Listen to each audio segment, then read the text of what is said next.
ফেসবুকে sound quality clear থাকলে বলে ভিডিও ভাইরাল হওয়ার চান্স থাকে। তাই আমি একটা মাইক্রোফোন আনলাম, আপনারা সবার সাথে মিলে মাইক্রোফোনটা আনবক্স করব। আজকে ট্রাই করব ঠিকই কি মাইক্রোফোন দিয়ে সাউন্ড কোয়ালিটি ক্লিয়ার হয় কি না, এমনি মোবাইল দিয়ে চলে যায়। তো আপনার সাথে থাকবেন। আমি একটা মাইক্রোফোন অর্ডার করেছিলাম K9 এর। সবাই সাথে থাকবেন, মাইক্রোফোনটা আনবক্স করতে যাচ্ছি আর ট্রাই করব।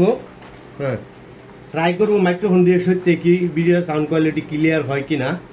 তো সবাই পাশে থাকবেন। মাইক্রোফোনটা আনবক্স করে নেই। মাইক্রোফোনটা আমার মোবাইলে কানেক্ট করে চেক করে নেব সত্যি কতটুকু ক্লিয়ার হয়। ফাইনালি আমি মাইক্রোফোনটা কানেকশন করে নিলাম। নিশ্চয়ই কি জানি সাউন্ড কোয়ালিটি অল্প চেঞ্জ হয়েছে। আগে ব্যাকগ্রাউন্ড অল্প নয়েজ ছিল, যখন আপনি মাইক্রোফোনটা ইউজ করবেন তখন ওই নয়েজটা আর থাকবে না, সাউন্ড কোয়ালিটি কিছু ক্লিয়ার হবে আর নিশ্চয়ই ভিডিও ভাইরাল হওয়ার একটা চান্স থাকবে। আমি এটাই মনে করি। যতটুকু আমি ডিফারেন্ট পেয়েছি, আগে অল্প নয়েজ ছিল, বাইরের সাউন্ড অল্প ছিল, এই মাইক্রোফোনটা কানেকশন করার পরে ওই বাইরের সাউন্ডটা বন্ধ হয়ে গেছে, মানে নয়েজটা খতম হয়ে গেছে, সাউন্ড কোয়ালিটি অল্প ক্লিয়ার হচ্ছে।